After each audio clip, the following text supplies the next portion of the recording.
Hello, and thank you so much for joining me in this presentation. It's called Precognition and Synchronicity through the lens of Husserlian Transcendental Phenomenology. Today I will speak about my personal experiences with precognition and synchronicity. I will start by outlining the basic characteristics of clairvoyance, as this is the modality through which experiences of precognition have been apparent to me. And next, I will outline how phenomenology helped me to make sense of these strange phenomena. I first began to experience visions about 15 years ago, shortly after learning how to meditate. Cognitive studies show that meditation intensifies attentive focus, memory, imagination, creativity, and altered state of consciousness. And so meditation is how my ability for perceiving visual psi became activated. The main ways that I would experience visions from then on were during meditation itself, in hypnagogia, which is the relaxed state just before falling asleep. I participated in about 10 ayahuasca ceremonies, and psychedelics like that certainly intensify visions. The Kundalini experience is something I went through several years afterwards. Some people experience precognition in dreams. However, my dreaming actually decreased drastically because the symbolic function was largely overtaken by waking visions or clairvoyance, and this takes place amidst full waking consciousness. Because I experienced these visions frequently, I was able to start observing and studying their phenomenological characteristics, which I will now describe. First of all, the visions were vivid or eidetic. Unlike willed visualizations, which are vague, subtle, and nearly transparent in the mind's eye, at their strongest, visions appear sharp and clear. There is, however, a spectrum, and there are more subtle impressions, which are best described as feelings striving to take on a visual form. I often use the analogy of condensing clouds or auras. If you take a rain cloud and condense it, you make a raindrop. Similarly, if you take an aura and condense it, you sharpen the image that emerges out of it. Next, these images appear in your mind's eye or over your visual screen, and at very rare times, actually present in physical space. With the ones on the visual screen, sometimes there is a brief zooming in just before the image, as if your vision is going through some wormhole to another space. This leads us to contemplate virtual space and how it can override either their inner subjective or even outer physical space. Notably, these visions are autonomous. Once again, I'm not using my will to conjure them. Instead, they appear spontaneously on their own and in a flash. In most cases, I could be thinking or experiencing something totally different when an image is suddenly inserted into my view and then just as quickly gone. They don't feel like they come from me, but from something else or from some other will or higher power. A quantum leap is a relevant analogy because for most part, our thought and experience moves in a smooth progression from one thing to another, but these images drastically break this natural flow. There's always some kind of a focal point of the image that is highlighted. In fact, this can feel like a magnifying or zooming in on a specific symbolic detail of the image that communicates some message. For example, on the left, I've illustrated my very first and memorable vision that I had of two gold birds flying in perfect synchrony from right to left. My attention was captured specifically by the moving, shimmering, golden sparkles of the birds. With time, I understood that this was communicating the theme of light and electromagnetism, which would eventually grow to become my focal interest in consciousness studies. Very importantly, the images are frequently cartoonish or caricatured. Although they are eidetic, they nevertheless lack the visual depth of artistic realism. The actual objects that surround us in our daily lives show intricate details and shading, while cartoons or drawings often have a more flattened appearance. This is a kind of general artistic metaphor for dimensional compression, something like going from 3D to 2D. Finally, these visions are numinous, that is, the meaning they carry can be tied to some spiritual or religious tradition. Also, they could be called archetypal or tied to ancestry, culture, or geographical location. So, when I researched the phrase two golden birds, for example, I came upon the specific poem using this image as a metaphor for the ego and the soul in the Vedic Upanishads, an ancient tradition that relevantly first recorded the practice of meditation. These visions are never static. They are always exhibiting some kind of a symbolic movement, action, or process. They last about 2 to 3 seconds. Experiments in psychophysics demonstrate that a conscious moment lasts at its maximum approximately the same length of time. This is what's known as a temporal window. Now, in the Phenomenology of Internal Time Consciousness, Edmund Husserl speaks about the difference between objective and perceived time, explaining that the primordial phenomenal temporal field, or the immanent flow of consciousness, is not the same as objective time.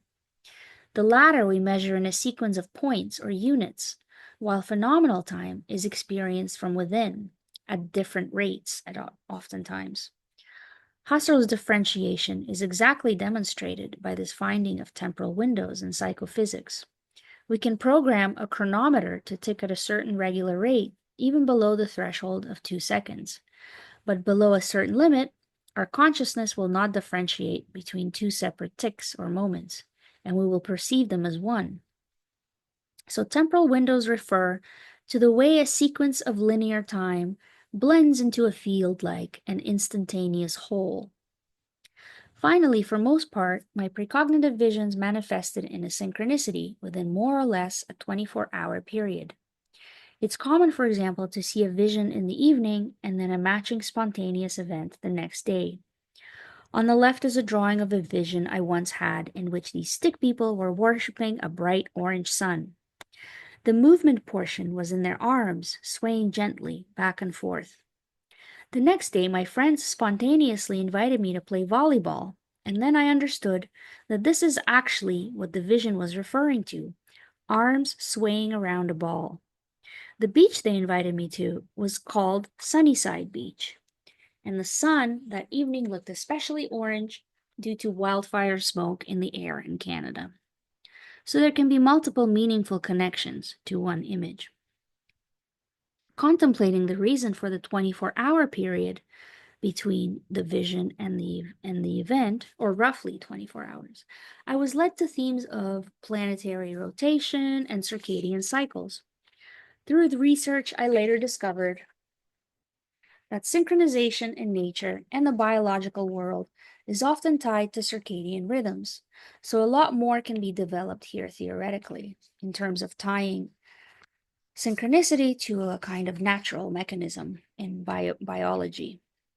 But essentially, what I also realized is that the vision and the physical event were demonstrating the same image, but on different durations or different rhythms, one for the human and one for the earth.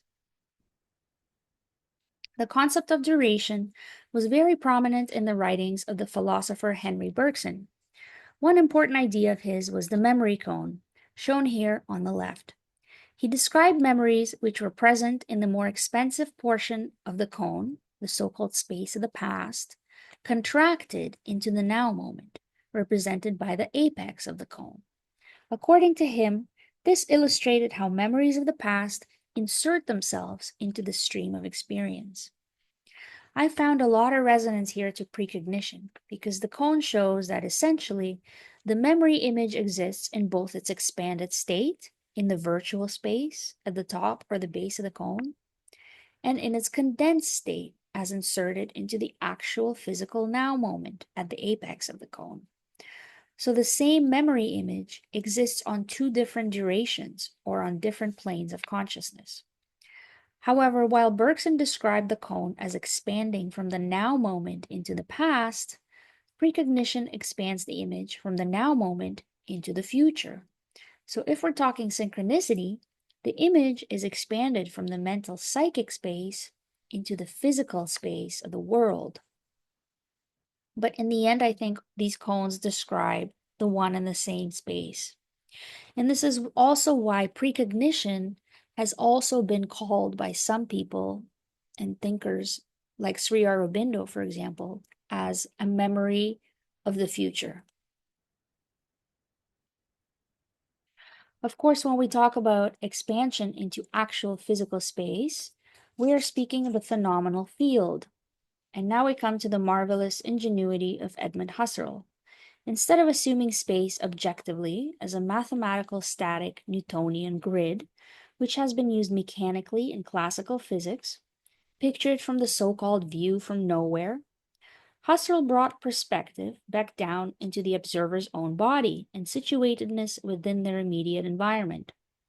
Whereas Newtonian space was described in evenly spaced objective units which remain the same as viewed from all angles in the third person, Husserl's first person subjective view skews the perspective and the spatial regularity of the units depending on the observer's position.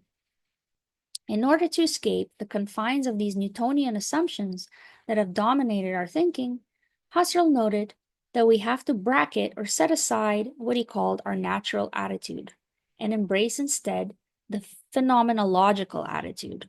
So we can't think of space as something objective or something that just pre-exists and remains the same. Rather, we think of space as intricately tied to the phenomenal field or the conscious field. The crux of Husserl's phenomenal field is the polarity between figure and ground or figure and horizon. The faculty of attention is what determines the figure in view with the most clarity. Surrounding that clarity is the vague halo of the hazy and never fully determinable horizon. In fact, our visual field is always like this. Although some things are seen clearly, around the sides of our eyes, there are all kinds of things happening that are registered unconsciously. Husserl describes attention as sending rays into the obscure and misty surroundings of the horizon. Again, the word misty is reminiscent of a kind of cloudy aura out of which the image of the figure crystallizes. A relevant analogy is the magnification process itself, the kind that takes place in telescopes and microscopes. The focus of the lens turns the image from blurry to sharp. Husserl adds that not only the spatial present, but also the past and the future exist within a similar, indeterminate, hazy horizon. Now, as I described earlier, precognitive images are marked by a characteristic of dimensional compression that manifests as a decrease in visual shading and details, a kind of cartoonization that occurs. Well, as I have come to understand, something similar also takes place on the spatial horizon of regular vision. The further away we look, for example, the less clear, the more subtle, vague, and flattened the image becomes. In this photograph, for example, you can distinguish the various details of color and shading of the trees at the front, while in the back, the shapes and colors of the mountains are flattened or depicted by one matte gray color and general contour. So the images far, far away on the spatial horizon likewise undergo a dimensional compression, as if from 3D appearance to 2D. If you're driving down a big hill, first you see the approaching intersection far in the distance, and then you reach it and enter its actual and immediate space. Precognition and synchronicity utilize a similar phenomenal horizon. First we see the compressed vision, and then we reach the actual event, as if it became magnified or we reached it in actual time.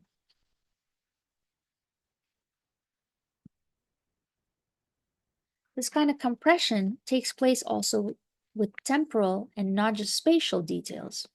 If you've ever traveled in an airplane over the ocean, you might have noted that at a high enough distance above the water, the waves begin to look frozen or static. Instead of moving through space like they normally do when we're close to them, they look more like a bumpy texture that is still frozen on the surface of the ocean. This demonstrates how something that is a moving process from up close becomes more of a static symbol from far away. But how can there be a temporal horizon when the future has not yet actualized or presented itself? Well, we're dealing with a present but virtual horizon. In my experiences, the near future already exists as a virtual duration, just like Bergson's cone. Husserl stated that there can be cases in which a unitary apprehension of content takes place spread out over a temporal interval. He calls this the spacious present. We can also think of this as a very large temporal window that belongs to perhaps some other consciousness, not our own. The difference between space and time is that time only flows in one direction. With space, we can move both forward and back, left and right, up and down. Space dimensions are bidirectional, whereas the so-called dimension of time is unidirectional. And yet, precognition seems to offer a clue that linear time too can progress to become bidirectional, retrocausal, and spatialized. This is not the Newtonian spatialization of time, however, where the whole universe's past and future is just one static block. Rather, only the spatialization of certain stretches of the near linear time in the phenomenal field. Essentially, I think new and higher dimensions of space are being created this way out of the phenomenal plenum. This is why spiritual traditions commonly speak of 5D consciousness. The phenomenologist Jean Gebser intuited something similar when he spoke of the evolving structures of consciousness and their increasing dimensionalities. Specifically, he described the integral structure of consciousness as rising over 3D space and linear time, and being able to view something like an event from different sides or perspectives. Husserl also speaks of the spaciousness or expansiveness of the present in another way. In his famous description of a musical melody, he explains how, although we can discern individual notes following in a temporal sequence within the melody, these notes seep into each other in our consciousness, and thus the whole melody is then perceived as one extended whole in linear time. In the diagram on the left, the notes C to G are shown in a sequence in time on a horizontal line. Each note is described as creating first a primal impression, which then, in Husserl's words, runs off to become a retention, a kind of resounding memory or lingering trace, which also mixes in with the next note and its primal impression. And this running off is shown by the diagonal lines in the diagram. To me, this also resembles Bergson's cone, with the apex expanding into deeper and deeper planes of memory. So we can perhaps picture the sequence of notes as creating these cones, the expanded portions of which superimpose on each other, thus creating one resounding being of the overall melody, a kind of field, a resounding field. Likewise, the anticipation of the next note creates protension cones into the future, which again superimpose on the past in the same space, both the memory and the future. Thus, in this superposition of all fields, Husserl defines one perceived object as extended over linear time, which nevertheless appears in a kind of timelessness as the transcendental temporal object. Now, I find this idea of temporal objects very relevant to describing what takes place with synchronicity experiences. Besides precognitive visions, what also began to occur to me is a similar kind of experience of a double image, but not between a psychic vision and then a synchronicity event, but between two physical events. And eventually, a photographic method to record these experiences developed itself. So let me describe it with this one example. My friend was visiting my house with her little dog Beano, and I took a photo of him on the left. Then I noticed that a strange, rectangular streak of blue light showed up on my photo by my arm. A little while later, we gave Beano a bath, and I took another picture, shown in the middle, of him in the bathtub. Then I suddenly noticed the spontaneous resemblances between my two photos. The blue streak of light superimposing on my white shirt and dark pants created a similar pattern to my shower curtain. a vertical bar of white on top and blue on the bottom. Additionally, in the first photo to the right of the streak is my tattoo of the light bulb man, which is a famous artwork by Rene Magritte. I also include it here on the very right. Likewise, in the bathtub, Bino is also sitting in a similar pose as the light bulb man, also to the right of the shower curtain. So when a bundle of such repetitions occurs is when I spot the synchronicity in the archetype that shows up photographically. And I have hundreds such examples collected with this method. The blue streak can be interpreted as continuous with the image of the shower curtain that came later in time, a kind of trace of it. The temporal stretch between image 1 and image 2 is a spatialization of temporal dimension. Linear time here is drawn into one ethereal, multidimensional object or field. In Carl Jung's terms, it's called the archetype. I would further say that this is the archetype of the light bulb man channeling through Bino. But in order to perceive this archetypal object, I had to recognize the pattern and discern the resemblances between details like shape, color, position. Husserl, too, defined these basic gestalts like color, shape, pattern, etc., as construings, and correctly intuited that their union is necessary for identifying objects in perception. So, identifying repetitions and construings is, in my opinion, what composes the identification process of not just regular objects, but now transcendental temporal objects, which I also call archetypes. This kind of pattern recognition also advances object identification out of perception and also into the realm of cognition, which again could be seen as a symptom of an evolving dimensionality of consciousness or an evolving structure of consciousness, and specifically part of the integral structure of consciousness in Gebser's terms. Husserl also spoke of adumbrations. For example, when we look at a certain object, we only see it from one perspective, while the backward part of it is hidden to us. He stated that to form the concept of the whole object in its totality, we have to move around it and synthesize the different perspectives or horizons. Maurice Merleau-Ponty, another phenomenologist, built onto this idea by emphasizing our necessary situatedness and how necessary the movement of the body is to perception.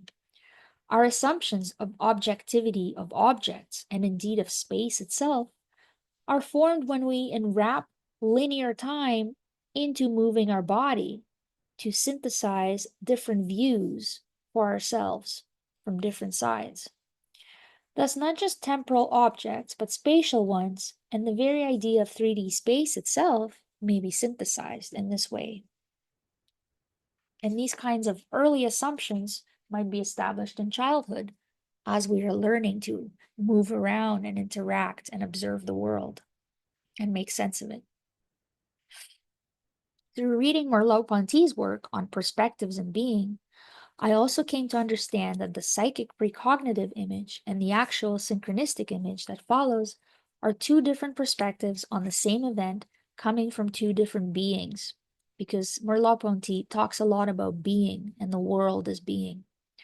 I illustrate this here with another example. One morning, I had a vision of a red circular aura, and about half an hour later, the fire alarm in my building went off, and for the first time, I noticed a panel on my wall which had a small red circular light flashing.